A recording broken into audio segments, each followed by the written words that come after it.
I move to cite Guo Huaping, also known as Alice Guo, in contempt of the Senate. You are hereby cited in contempt. Talaga makukulong ka. Madam Chair, if just in case the court, I would like to raise this motion to immediately commit her at the Pasay City Jail.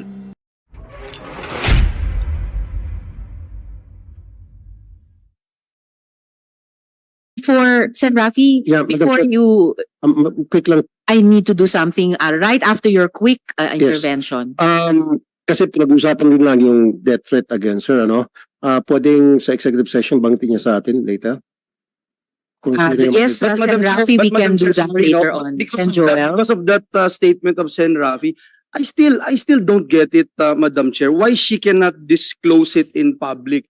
Hindi po ba, Madam Chair, isn't it more natural to expose it in public so that she is protected? I don't get it, Madam Chair. I really don't get it. If you are having a death threat, you wanted to say it in public so that you can be protected. If you really wanted protection, Madam Chair. So it doesn't make sense. Hiding it doesn't make sense, Madam Chair. I agree, Sen. Joel. Actually, kung talagang may death threat, mas talagang gustong, kung talagang humihingi ng proteksyon, walang kinalaman ng security threat din sa pagsagot lang tungkol sa pangalan ninyo. That's already established. The threat will not be made worse by confirming what is in documentary evidence. But in any case, gusto kong ipaalala sa iyo na ayon nga sa Supreme Court, in the case of the Office of Court Administrator VU, the right to self-incrimination does not prohibit legitimate inquiry in non-criminal matters. Ad nauseam na po ito. Halos naduduwal na po kami sa pag-ulit-ulit nito. No? Alice Guo, ladies and gentlemen, is continuing to lie to this committee despite glaring evidence that she is a Chinese national named Guo Huaping, whose father, Jian Zhongguo, is Chinese, based on her own declaration in this committee, and whose mother, Lin Wenyi, is also Chinese, based on her own declarations in bank documents, by the way, verified by the AMLAC. This is a blatant defiance of the legislative's constitutional power of inquiry. Lumalabas na pinaglalaroan mo ang aming batas, pinapaikot mo ang mga Pilipino. Pero ibahin mo ang Senado. Ibahin mo ang Senado. I move to cite Guo Huaping, also known as Alice Guo, in contempt of the Senate for testifying falsely and evasively before this committee. Second the motion, Madam Chair. Thank you, Sen. Joel. Madam Chair, Yes, Sen. Madam Coco. Chair, when we were in recess kanina, the pending matter was the refusal to give us details of the death threats that she herself brought before us. And Siya yes, my- nag-volunteer eh. She binolunteer niya sa information sa atin eh. Then pinupurso namin ayaw mong sagutin. Ngayon, I think the prevailing sentiment is hindi siya makahingi ng executive session. Sagutin niya ngayon lahat. Yung kasi kung totoo naman na may death threat ka, na-monitor ka na rin nung nagbigay ng death threat sa'yo, kahit mag-executive session, di alam na rin yan, sinabi mo na rin sa amin, ikaw pa rin yung source. Kaya hindi kami papayag sa executive session. Ngayon, ang prevailing sentiment, if I'm not mistaken, is you have to answer the questions relating to that particular subject matter na ikaw mismo ang nag-voluntaryo palabasin sa hearing na ito. Inumpisa ni Senator Bato and then si Senator Jinggoy. Kaya Madam Chair, doon ako sa ground na yon. If we should, kasi at least yun, there is no need to determine who is telling the truth eh. Wala tong ano eh. Ito, we have I think Senate section here if the refusal to cooperate or giving evasive answers, pwede na natin gamiting ground yun to cite the witness or the resource person in contempt. At Alice, sa lahat dito, akong pinaka-lenient actually na ayaw ka i-cite in contempt eh. Pero in this particular case, kahit anong pag-isipin ko, you have to answer eh. You have to answer, and if you want if we require you to answer publicly, you have to answer. You can invoke a right, pero pag-usapan namin yun. But when we deny that you are not entitled to such a right, then you have to answer. Otherwise, makukontempt ka talaga.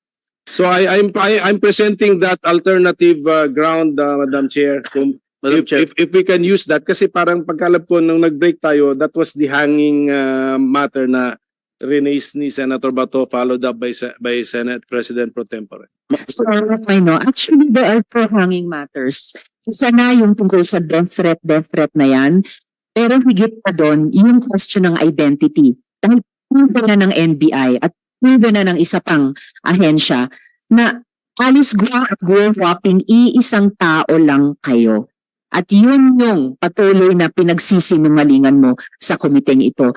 Therefore, the chair is citing Alice Guo alias Guo Huaping in contempt as seconded by Senator Joel. Madam Chair, SP Pro Tem Jinggoy. let's give a last chance for her to answer the question. Answer, Alice.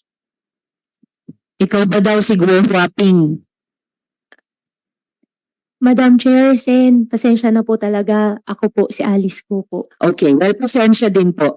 The chair cites Alice Guo alias Guo Huaping in contempt of this committee as Hopefully- seconded by Senator Joel. Yes, Thank you. Anyway, Mayo? she has been cited in contempt, but hindi kasi ako present sa past hearings ng Committee on Women, but has she been confronted with the documents of Guo Huaping? Napakita na sa kanya? yes, Maino. Kasi dapat may handwriting doon or may signature na allegedly coming from her, di ba? Did she deny or the signature? May entries doon may entries siguro doon na coming from the applicant, tama? Am I mistaken as NBI director?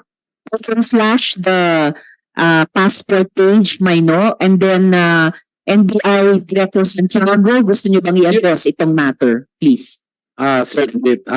Your Honor, please. Yun pong sa signature, remember yung sa ACR niya, doon namin ibinase, ay meron pong ibang signature niya doon. At dito sa NBI clearance na ibinigay namin sa kanya, iba rin po ang signature. Kasi bata pa siya nung yun hong sa ACR eh. Kaya we cannot rely on the signature. Pero ang fingerprint po, hindi po yan magbabago magmula ipanganak hanggang sa mamatayang tao. Yes, but have we confronted her with the document and then asking her, did she accomplish the said document? Tanawin natin siya kasi hindi naman po- siguro siya musmus na bata na hindi na niya maalala no, may memory na siya noon eh. Hindi po namin siya na-confront. Opo. Okay. Kaya And presented those same documents na fina-flash ko ulit dito kay Alice ko sa mga nakaraang hearings bago pa siya tumakas. can we give her one last chance? I-flash yung document then and then I will ask her now if she remembers accomplishing the said document of Guo Huaping. Madam Chair, I'm sorry, but I asked that question a while ago and she said no. Can we flash the document? Used by the NBI. I mean, use the document, di ba? Where's the document? Please give her a chance. Pakita natin sa kanya. For fairness sake. And then, pero pag i-deny niya na hindi niya in-accomplish yun at what particular age, convincido na tayo din. Therefore, she's lying before us, di ba? Meron po tayo ditong doctorate report na sinasabing identical ang fingerprints ni Alice Guo at ni Guo Huaping at na yung fingerprints na iyon ni Guo Huaping at ni Alice Guo were affixed by one and the same person. Do we have the supporting document na ginamit ng NBI para dito? Para ipakita ulit. Dahil ipinakita na natin dati kay Alice Guo. Miss Alice, extraordinary ito ha. Kayo lang yung naalala kong resource person na ipapakita namin paulit-ulit ang mga dokumento sa iyo. Dapat naman siguro suklian mo yung komite na magsabi ka na ng totoo. Hindi lang going the extra mile ang komite, pero kasi nangalingan pa rin ang sinusukli nyo. Comsec, do we have the supporting document on para i-project dito sa ating monitor, yung ginamit ng NBI to come to this conclusive opinion used in all courts of the Philippines ang fingerprint matching. Madam Chair, Yes, Sen. Joel. while we are still waiting, and just to support the motion that was uh, approved by this committee, Madam Chair, the Senate has sufficient, substantial, and damning evidence to support to support a conclusion, Madam Chair, that this witness is lying. Now, whether the court will bear it out later or not, that is the basis, Madam Chair. If this is the prevailing stance, then witness won't play around with the Senate. I think that is the only reason why we are doing this, because she is obviously playing around, Madam Chair. We have given her enough time, so many chances, Madam Chair. I have never seen a witness na ganito karami yung chance na binibigay natin magsabi ng katotohanan. Pero kung ayaw talaga, Madam Chair, she has to face the music. Agree, Sen. Joel. But Comsec, i-flash po natin please yung passport ni Guo Huaping para masagot niya yung one more chance na tanong ng minority leader. While Can waiting, you pull that up? Madam Yes, Chair, SP Pro Temp. Jinggoy. habang hinihintay natin i-flash yung passport sa ano, I'll give you one more chance, Alice, tungkol sa death threat. Ha? Kailan mo na-receive yung tangka sa buhay mo? Miss Alice. I think mga bandang June po, June of this month, of this year. this year po. Ilang beses? More than 5 times po. Kanino galing? Through phone po. Sino yung tumawag? Sen, gustong-gusto ko po din i-discuss po sa inyo at humihingi din po ako ng pasensya po sa inyo. Natatakot din po talaga na i-disclose po sa public. Eh kahit i-disclose mo sa amin through an executive session, katulad nga ni sinabi ni Senator Coco, malalaman din niya. Ngayon sabihin mo sa amin, sino Sen, yung source? opo, Sen, ang understanding ko po, pagka sinabi ko po sa inyo sa executive session po, hindi po lalabas. Kasi nagwo-worry po ako sa sarili ko. Ganun din yun. Oh, sabihin mo sa amin.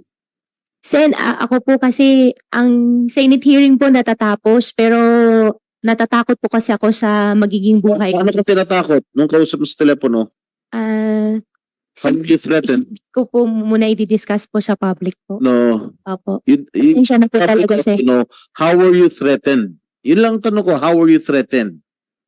Hindi ko po siya may discuss po sa public po, Sen. Pasensya na po talaga. Eh talaga makukulong ka. Madam Chair, if just in case the court will allow the Senate to be detained here, I would like to raise this motion to immediately commit her at the Pasay City Jail. Salamat, Senate President Pro Tempore. Before that matter will be deliberated, we have a pending citation in contempt by the chair, seconded by Sen. Joel. And so Alice, one last chance dito sa ipinapakita namin ulit na passport, age ng passport mo. Sagutin mo yung tanong ni Sen. Coco, ikaw ba ito? Madam Chair, ako po si Alice ko po. No, hindi yan ang tanong ko sa inyo. Ang tanong ko po ay, meron kang monitor sa harap mo, kita mo yung page ng passport. Kayo ba yan sa photo na yan? At asking yung pangalan nyo. Alam na namin, Guo Huaping. Ito ba ay ikaw? Madam Chair, meron pong pending case po sa akin po. Lahat You answer. All right, you are not taking the many one last chances na binibigay ng committee ito sa iyo. You are denying your identity as Guo Huaping. So may I Madam Chair, return to Medyo- yes, minority She was leader. trying to invoke something. What are you invoking? For your refusal to answer, what are you invoking? Sen, may pending cases na po kasi sa akin sa court po. Ang understanding ko po, lahat po ng sasabihin ko po dito may incriminating my own self po. Okay, this Ayan. one. Ito, saan ito maka-incriminate? What particular case? Kailangan may particularity. Hindi Opo. pwedeng wala. Opo, Sen, may final po sa akin sa citizenship po na issue po sa court po. Citizenship. I think there is 7 pending cases po sa korte po ngayon. No, Isa na po dyan yung citizenship po. Hindi kasi kunyari may kaso ka istapa, hindi naman connected sa istapa yan. So hindi mo pwede sabihin may kaso ko sa korte. You have to specify. Saan ka ma-incriminate na ang sagot mo magagamit to prove your guilt sa isang criminal case? Which one? Sen, pasensya na po. Mali po pala yung nasabi ko po kanina, di pala citizenship. Ang dapat po pala COMELEC po. Comelec, May na-file na po na pending case po sa COMELEC po. material misrepresentation case, siguro criminal case. Yes po, criminal case po. Okay. At bakit related ito? Yan lang po yung alam ko po na may pending cases po sa COMELEC po. But actually, Madam Chair, this appears to be a document issued by the People's Republic of China. I'm requesting for that ACR. Yung atin, the Philippine form. Philippine form accomplished by a child supposed to be, but a child with consciousness already. Who happens to be the younger Alice Go, yun yung theory ninyo. Pero gusto ko ipakita natin sa kanya. Comsec, pwede ba nating i-flash ulit yung ACR na yon at ipakita ulit kay Alice Guo? Madam Chair. Yes, Sen. Rafi. Unrelated question. Yes, noong August 27, 2024 hearing, page 141 of the transcript, inamin ni Sheila Goo na meron dalawang passport si Alice Goo. So that means dual citizen siya? Chinese and Filipino? Alright, salamat Sen. Rafi sa pagpapaalala. So dual citizen pala kayo kahit sa pagkaalam ni Ms. Sheila Guo sa paalala ni Sen. Rafi. And in fact, alam niyo ba na hindi pinapayagan ng dual citizenship sa China? Dito lang sa Pilipinas meron na ganyan. Pero sa China, bawal yun eh. And yet, you have both Filipino and Chinese passports sa testimonya ni Sheila Guo. Madam Chair, I have only one Filipino passport po. Yes, you have only one Filipino passport, but you have a Chinese passport. Wala po akong Chinese passport po. Okay, Comsec, pwede natin ipakita yung hinihingi naming ACR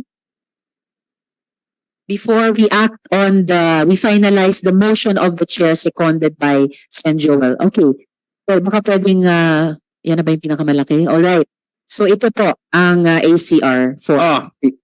Hindi na yan musmus na bata, di ba? May consciousness na yung nakalitrato dyan eh. O yan ang tanong natin kay Alice Guo. Alice, naalala mo na in-accomplish mo yung form na yan, na nag-fingerprint ka pa, voluntarily dyan, linagay mo. Naalala mo o hindi? Sen, wala po ako naalala na ganun na dokumento po ginawa. Okay. Ang incredulous man mo. Pati yung tagman niya dyan, looks like yung tagman niya sa iba pang mga dokumento. That's it, Madam Chair. That convinces me of the lying. So, I think, tapos na po yung ano nyo eh. Na-declare nyo na siya in contempt eh. Nag-elaborate lang naman ako na, tapos na po, na-declare nyo na po siya. On the lying pa ito, not on the refusal to answer dun sa death threat. So, sorry, Alice, I gave you a chance. You mean to say, pati yung paglalagay ng fingerprint mo ron, hindi mo naalala. So, medyo, ano na po yun, medyo, too difficult to, masyado nang mahirap paniwalaan na, paano, tulog ka, kinuha ang fingerprints mo, pinilit ka. I mean, it's too much, but, hindi na po sanggol yung naandun sa litrato. So, with that, Mr. Chair, it puts to rest your contempt citation of the resource person. Thank you. Madam Chair, isa lang, Madam Chair, if I may. Salamat kaayo, Mayno. SP Pro Temp, Jigoy, nag-return Pam-mark ka dyan. Ilang taon ka? Sen, wala po ako maalala na nag-thumbprint po ako niyan. Pam-mark ba niyan? Hindi mo maalala na nag-thumb-mark ka? Ilang taon ka nung nag-thumb-mark ka dyan? Siguro, you do not know how old were you? Wala po ako naalala, Sen, na may ginawa po akong thumb mark po sa ganung papel po. May pirma ba yan? May pirma? May pirma. Oh, did you sign it? Pro Temp. Did you sign it? Wala ka rin maalala na pinirmahan mo? Ha? Wala po. Yung sa ACR. Pirma mo ba yan? Punta natin ulit yung ACR. Pirma mo.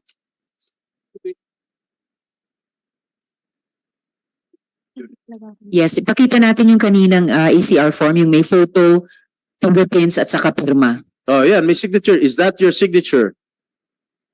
Oo.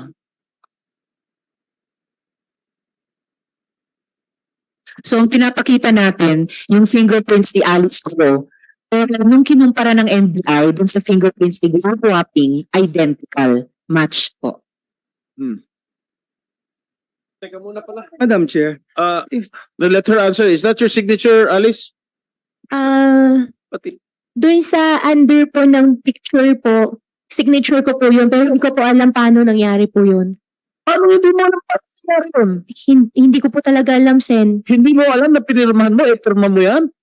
Sen, hindi po, wala pa akong pinirmahan po ng ganung dokumento, pero signature ko po siya, pero wala pa ako na pirmahan po ng ganung dokumento. I-confirm mo na signature mo yan sa form na yan. Kino-confirm ko lang po, Madam Chair, yung signature po under po ng picture is my signature. But you don't remember when you signed that Wala paper? wala pa akong ginawa na ganun po.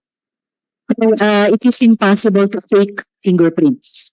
Kinonfirm mo na pirma mo yan, yung fingerprints dito at yung fingerprints dun sa dokumento ni Glenn Wapping ay na-match ng NBI. Iisang tao lamang po. Yun po yun. okay, Madam Chair, just one, Sen Joel. because I'm so sick and tired na whether Wapping and Alice Go identical at iisa dahil convinced na po tayo dun eh. I mean, how can you doctor yung mga fingerprints, Madam Chair? So, ayaw niyang sagutin yon, but overwhelming, siya ho yun, si Gua Wapping. Kaya baka dapat ang tawag natin sa kanya Gua Wapping, hindi Alice Go dahil mahirap na tawagin siyang Alice Go, hindi naman pala siya Pilipino. But let me just ask yung tinatanong kanina ni Sen Jinggoy, kilalan mo, Alice, Gua Wapping, yung tumawag sa'yo, na nagbibigay sa'yo ng death threat, kilala mo po yun. Diba? Kasi otherwise, hindi mo siya sasagutin at hindi mo kikilalanin na totoo at may bigat yung death threat sa'yo. Is that correct, Your Honor? Your Honor, isa po doon, kilala ko po. Pero i-clarify ko lang po yung nakita ko po kanina sa monitor po. Yung signature po, akin po yung signature, pero hindi ko po alam kung bakit andyan po yung signature Hindi ko na po. ako nagtatanong doon. Hindi na ako nagtatanong ng Gua Wapping. Hindi na ako nagtatanong kasi klarong-klaro sa akin. Hindi po pwedeng doktorin yung fingerprints mo. So ang tinatanong ko, kilala mo yung nag-death threat sa'yo, saan siya galing? Dito ba siya sa Pilipinas o sa abroad? Local po, dito po. Dito sa Pilipinas. So sa Pilipinas nanggagaling yung death threat mo. Kung sa Pilipinas nanggagaling yung death threat mo, nakita ko yung pagtatagpo ninyo ni PNP Chief tsaka ni SILG. Parang fan meet. At parang masyado kang talagang kampante. At nung in-interview ka, ang sabi mo, kasi secured ka, you feel safe. You feel safe. Nakasama mo ang SILG at PNP Chief. Ngayon, ang tanong ko, if you feel safe, nakasama mo ang PNP Chief at saka SILG, bakit ka pa kailangan lumabas ng Pilipinas? Dahil natatakot ka sa death threat mo. Bakit hindi ka na lang lumapit o nag-report sa PNP Chief o kay SILG?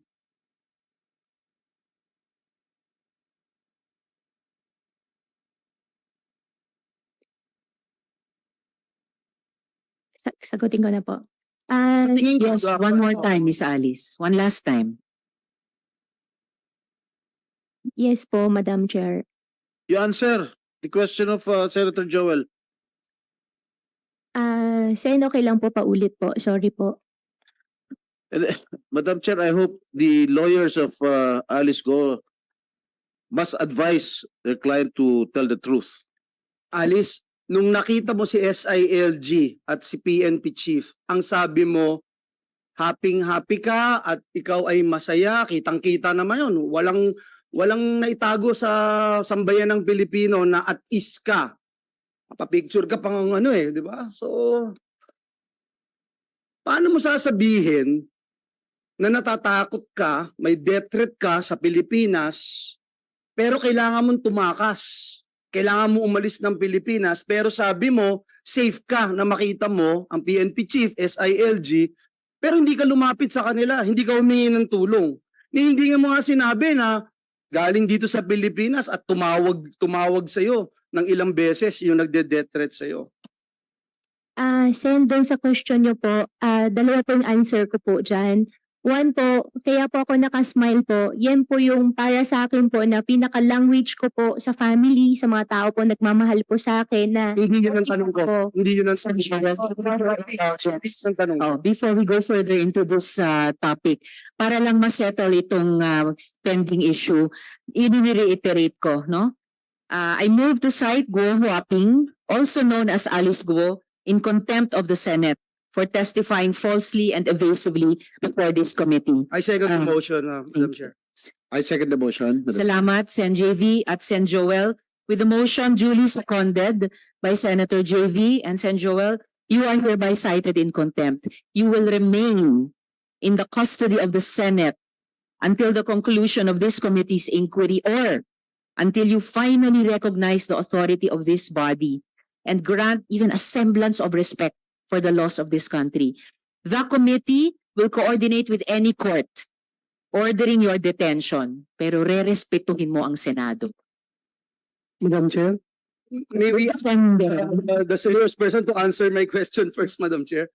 We will have one, Miss Alice, isang huling sagot sa puntong ito sa tanong ni Sen. Joel, and then isang related na tanong kay Sen. Roy, and then itutuloy ng chair yung mga tanong ko, and the majority leader as well after Sen. Roy.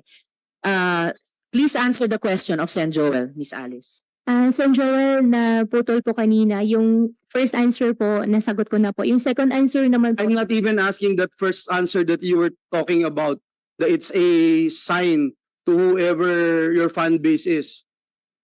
My only question is, why didn't you go straight to PNP chief and SILG? Why didn't you ask for police help? Because at the end of the day, ganun din pala yung gagawin mo. At sabi mo, dun ka, you feel safe.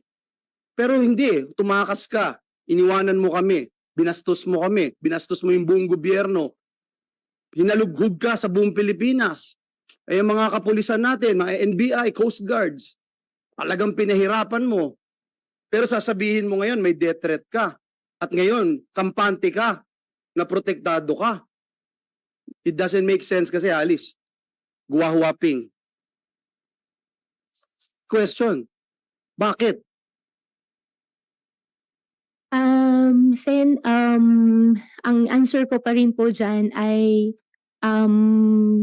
after wala rin po sa mind ko po na pwede ko pong gawin yan at pagkatapos ko po na share na meron pong death threat, I feel relieved po nung nakausap ko po sila. Hindi mo Salamat, Sen. Jo. Hindi mo pa rin sinasagot yung tanong. But anyway, hindi ka tumatakas sa Pilipinas dahil sa death threat. Yun ang pinasagot mo sa amin. Tumatakas ka dahil tinatakasan mo yung mga kaso mo.